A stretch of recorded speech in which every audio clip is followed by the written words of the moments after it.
If you don't have the hard copy, this is how you can get a copy of this week's lesson.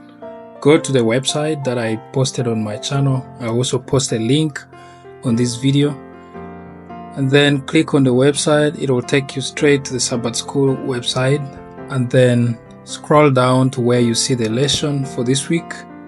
You can choose to download or simply view it online. If you want to download, click on that link, and then it will give you the PDF of the lesson. You can save it on your phone or on your laptop, or simply print it if you are a hard copy person. And then if you choose to view it online, you can click view online, and then you have options on the left to scroll down to the different days.